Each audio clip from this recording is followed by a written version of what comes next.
제목이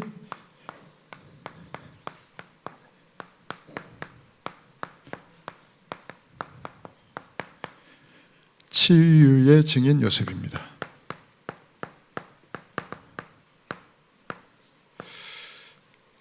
어, 3개월 전이죠. 3개월 전에 7월 20일 토요일에 우리 북부지회 핵심이 이곳에서 있었습니다. 그때 이제 유 목사님이 우리 북부지회 목사님들만 따로 이렇게 모아놓고 주신 메시지가 있어요. 5가지 목회적 치유.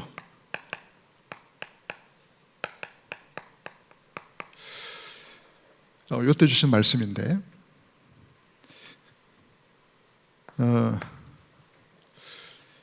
저는 이 말씀을 지금도 계속 이렇게 좀 묵상하고 좀 붙잡고 있습니다. 성도들이 가지고 있는 사상을 치유해야 된다. 보수냐, 진보냐. 둘 다 맞고 둘 다 틀리다 그랬죠. 복음 안에서는 이 모든 것을 다 뛰어넘을 수 있어야 된다. 그리고 이 국가의 이런 문화 속에도 특히 우리나라 같은 경우는 유교 사상이 오랫동안 뿌리내려 있잖아요. 그런 부분들. 또 가문, 또 가정 안에 오래된 그런 것들. 자, 이것들을 치유해야 된다. 그리고 상처를 치유해야 된다. 그래서 그런 상처들이 걸림돌이 되지 말고 전부 디딤돌이 될 수 있어야 된다. 발판이 돼야 된다. 그런 말씀을 하셨습니다. 그러면서 이제 상처라는 것은 사실 뇌에 각인된 거다. 이게 영혼과 연결되어 있고 이 영혼은 몸과 연결되어 있다. 자, 그런 말씀 하셨죠. 그리고 렘넌트를 치유해야 된다. 거의 가정에 상처가 있는데 이게 전부 발판이 되도록 도와야 된다. 그리고 학교에서도 이렇게 상처를 받고 있고 심지어는 교회에서도 상처를 받는 렘넌트들이 있다. 이들을 치유해 줘야 된다. 그래서 4번째는 또 TCK를 치유해야 된다. TCK들에게 가장 큰 상처가 뭐냐면 사실은 배경이죠. 여기도 속하지 않고 저기도 속하지 않는, 그래서 굉장한 정체성의 혼란을 겪고 있는데 이 정체성이 사명으로 바뀌도록, 자, 그런 말씀을 주셨고요. 그러면서 특이한 그런 근성들이 있는데 이것들을 좀 치유해 줘야 된다. 자, 그런 말씀하셨습니다. 5번째는 질병을 치유해야 된다. 사실 의사는 눈에 보이는 그 병 자체를 수술도 하고 고치는 거지만 목회자는 그 병 이전과 이유를 치유할 수 있다고 하셨습니다. 그래서 중요한 역할은 목회자가 할 수 있다 그랬어요. 그래서 병을 고칠 때 제일 중요한 게 의사의 소견이고, 그리고 음식을 관리하는 거고, 그리고 운동을 통해서 관리하고, 호흡이 될 수 있도록 운동하고, 그 호흡이 기도가 될 수 있도록 관리해라. 그래서 힐링하우스를 세워라 이런 말씀도 하셨습니다.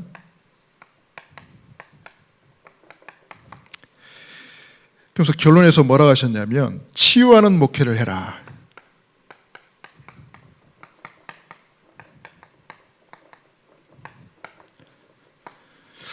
그러면서 또 이런 말씀 하셨죠. 치유는 방법이 아니고 확신이다. 목회자가 하나님이 치유하실 것을 확실히 믿는 거다. 그래서 또 세 번째 이런 말씀 하셨습니다. 목사가 치유하지 않으면, 교회가 치유하지 않으면 그럼 어디서 치유하냐? 3개월 전에 주신 말씀이지만 계속 곱씹고 있는 말씀입니다. 사실 교회가 이 치유에 대한 답을 가지고 있으면 참 많은 역사들이 분명히 일어날 겁니다. 당연히 교회가 해야 될 부분이고요. 자, 그러면서 오늘 그런 관점에서 오늘 요셉을 보면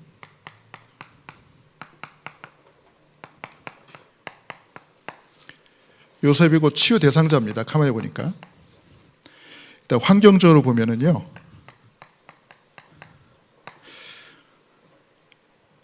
자기를 낳아준 친모 라헬이죠. 라헬이 동생을 낳다가 죽었어요. 동생은 엄마 얼굴을 모릅니다. 자기 태어나자마자 죽었으니까. 근데 요셉은 엄마를 똑똑히 기억하고 있고 가장 엄마의 사랑이 필요할 때에 엄마가 죽었어요. 얼마나 큰 상처겠습니까? 근데 거기에다가 이복 형제들, 얼마나 요셉을 시기하고 질투합니까? 시기하고 질투하는 것으로 끝나는 게 아니라 요셉을 붙잡고 감금하고 나중에는 애굽의 노예로 팔아버렸습니다. 범죄죠, 범죄. 지금으로 보면 어떻게 상처가 없겠습니까? 자, 그렇게 해서 노예로 팔려왔는데 또 여기서는요, 억울하게 누명을 썼습니다. 그 안주인의 그 거짓 증언으로. 근데 성경을 보면 요셉이 자신을 보호하기 위해서 어떠한 조치도 하지 않았어요. 예를 들어서 억울함을 호소했다거나 나는 죄가 없다라고 항변했다거나 이런 게 전혀 없습니다.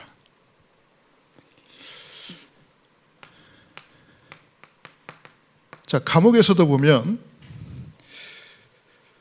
술 맡은 관원장의 꿈을 해석해 주면서 처음으로 부탁을 합니다. 자기를 나갈 수 있도록 좀 선처해 달라고. 나가게 되면 나를 감옥 밖으로 갈 수 있도록 처음으로 요셉이 청탁을 합니다. 그런데 여러분 알다시피 그 관원장은 감옥 밖을 나가자마자 망각을 했어요. 한마디로 말해서 요셉의 요구가 무시를 당했죠. 상처가 될 수 있습니다. 자, 그 뒤에 이제 요셉이 바로왕 앞에 서서 왕궁에 가게 됐는데 많은 분들이 그래, 여기까지는 그래 요셉이 상처가 있겠지만 왕궁에 가면 이거 축복 아니냐 그랬을 거예요. 근데 저는 여기도 상처가 있다고 봅니다. 어떤 상처가 있을까요? 요셉은 최고 권력을 가졌습니다. 그렇죠? 뭐 애굽 안에서뿐만 아니라 전 세계에서 애굽에 쌀을 사러 오려면 요셉의 허락을 받아야 돼요. 그러니까 애굽뿐만 아니라 전 세계를 좌지우지하는 어마어마한 권력을 가졌어요. 저는 이게 나는 상처라고 생각해요. 여러분, 큰 권력을 가졌으면 떵떵 누릴 것 같죠? 왜냐? 힘이 있는 요셉을 얼마나 많은 사람들이 주변에서 견제할까요? 물론 성경에는 이런 내용이 나와 있지 않습니다만은 우린 다니엘을 봐도 알잖아요. 다니엘이 최고 권력을 가졌는데 주변에 있는 사람이 다니엘을 가만히 내버려 두지 않잖아요. 동서고금을 막론하고 어디든 있는 일입니다. 왜 요셉을 음해하는 세력이 없겠습니까? 왜 요셉을 방해하는 세력이 없겠습니까? 틀림없이 있습니다. 요셉에게는요, 모든 이런 환경, 주변을 둘러싸고 있는 환경, 사람, 이런 수많은 문제들, 사건들이 전부 상처가 될 수밖에 없어요. 그런 면에서 본다면. 자, 그런데 오늘 읽은 우리 본문 말씀에 보면 요셉이 이 상처로 무너진 게 아니라 이런 모든 상처를 뛰어넘고 치유의 증인이 되었습니다. 그 증거를 보면 여러분 3절에 보면은 요셉이 형들을 다시 만납니다. 형들과 재회를 하는데 형들과 다시 만나는 그 얼마 만에 다시 만난지 한번 숫자를 한번 계산해 볼게요. 요셉이 17세에 노예로 팔려와가지고 형들을 만났을 때 나이가 몇 살입니까? 30세 때 바로왕 앞에 섰다가 7년 풍년이 지나고 지금 2년째 지금 흉년이 들었잖아요. 39세잖아요. 그러면 22년 만에 지금 형들을 만난 거예요. 그렇죠? 그러면서 형들 앞에 자신의 정체를 공개합니다. 여러분, 형들의 입장이 어떻겠습니까? 죽은 줄 알았던 동생이, 그것도 자기들이 악한 죄를 범했던 그 동생이 최고의 권력자가 돼가지고 저 높은 자리에 앉아 있는데, 형들의 입장이라면 어떻겠어요? 놀라 자빠지죠. 막 경악하죠. 이게 첫 번째 공포입니다. 형들이 느낀 첫 번째 공포. 죽은 줄 알았던 동생이 최고 권력자가 돼가지고 높은 자리에서 자기들 보고 있어요. 자, 그런데 4절에 보면 요셉이 형들을 더 공포스럽게 만듭니다. 나는 당신들의 아우. 그죠? 그 뒤에 또 뭐라고 말하죠? 당신들이 애굽의 판자라. 자, 요셉이란 사실만 공개했는데도 형들이 놀랐는데 요셉의 입에서 나는 당신들의 아우 요셉이니 당신들이 애굽의 판자입니다. 예, 두 번째 공포입니다. 거의 공포의 클라이막스죠. 아마 형들은 거의 실신하지 않았나 싶어요. 이 정도면. 자, 그런데 요셉이 치유의 증인이잖아요. 5절에 뭐라고 말합니까? 나를 애굽에 팔았기 때문에 근심하지 마소서, 한탄하지 마소서. 위로를 합니다. 근심하지 말고 한탄하지 마십시오. 그러면서 이렇게 말합니다. 하나님이 생명을 구원하시려고 나를 당신들보다 앞서 보내셨나이다. 이렇게 고백을 해요. 자, 그리고 더 확실하게 6절에서 7절에 보면 또 말합니다. 하나님이 큰 구원으로 생명을 구원하고 당신들의 후손을 세상에 남기시려고, 후손을 보존하시려고 나를 당신들보다 앞서 보내셨나이다. 이렇게 고백을 해요. 그래서 8절에 요셉이 결론으로 이렇게 말합니다. 그러므로 나를 이곳에 보낸 이는 당신들이 아니요 하나님이십니다. 하나님이 보내셨습니다. 하나님이 나를, 여기서 또 나오죠. 하나님이 나를 바로의 아버지로 삼으시고 또 주로 삼으시고 애굽 온 땅의 통치자로 삼으셨나이다. 자, 이렇게 고백합니다. 만약 요셉이 치유받지 못한 자였다면, 이런 상처 속에 있던 사람이었다면 사실 여기서 끝났죠. 여기서 내가 누군지 압니까? 당신들의 아우 요셉입니다. 당신들이 애굽의 판자입니다. 여기서 끝난 거야, 이제 여기서. 근데 그게 아니라 요셉이 치유의 증인이지 않습니까? 이렇게 말하죠. 보세요. 주어가 누굽니까? 하나님이. 주어가 누굽니까? 하나님이. 주어가 누굽니까? 하나님이.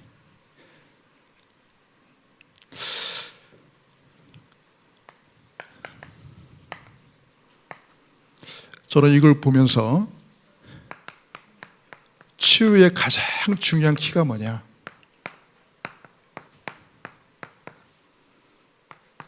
첫 번째는 갈라디아서 2장 20절이다. 뭐죠? 내가 없어지는 겁니다. 이게 치유의 증거입니다. 내가 사라지는 거예요. 즉, 내 생각이 없어지는 거고, 내 기준이 없어지는 거고, 내 입장이 없어지는 거고, 내 중심이 없어지는 것이 치유의 첫 번째 키다. 내가 없어지는 거. 자, 그리고 오늘 요셉의 고백처럼 중요한 두 번째가 뭡니까? 요한복음 2장 1절에서 11절. 주인이 바뀌는 겁니다.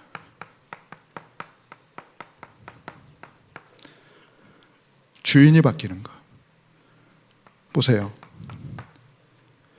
주어가, 요셉이 주어를, 자기 자신을 주어로 쓴 적이 없습니다. 형들을 주어로 쓴 적이 없습니다. 이걸 우리식으로 말하면 그리스도가 주인입니다. 그죠? 그리스도가 주인이에요. 그럼 나나 형들은 뭡니까? 하나님의 언약 성취를 위한 도구에 지나지 않습니다. 그러니까 나도 아니고 형들도 아니고 하나님이 주어예요. 좋은 거나 나쁜 거나 전부 모두가 뭐냐? 하나님의 언약을 성취하는 도구일 뿐입니다. 이게 치유의 키입니다. 내가 없어지는 거. 주인이 바뀌는 거.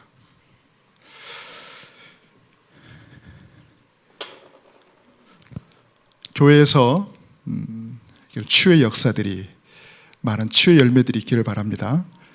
많은 근심과 고민과 아픔과 상처를 안고 온 이런 분들이 교회에서 예배를 드리고 말씀을 듣다가 내가 사라져 버려야 돼요. 내가 사라져야 되고, 그리고 주인이 바뀌어야 됩니다. 주인이 바뀌어야 돼요. 여러분, 그 순간 치유의 증인이 돼서 다시 현장으로 나가게 될 줄 믿습니다. 오늘 기도하시다가 여러분에게 지금까지 내가 살아가지고 힘들고 고통스러웠다면 오늘 이 밤에 기도하다가 내가 온전히 사라지고 주인이 온전히 바뀌어지는 하나님의 놀라운 역사 있기를 주님의 이름으로 축원합니다. 기도하겠습니다. 고맙고 감사하신 아버지 하나님, 내가 주인 되어서 끊임없는 상처와 아픔과 고통 속에 빠져있던 지난 날들을 돌아봅니다. 하나님, 오늘 이 밤에 언약 잡고 기도할 때에 내가 온전히 사라지고 오직 그리스도께서 주인 되어 주셔서 나의 모든 지나온 것들이 발판이요 응답이요 해답이었음을 깨닫고 누리며 하나님께 영광 돌리는 오늘 이 밤 되게 하옵소서. 감사드리며 우리 주 예수님의 이름으로 기도하옵나이다. 아멘. 우리 함께 찬양합니다.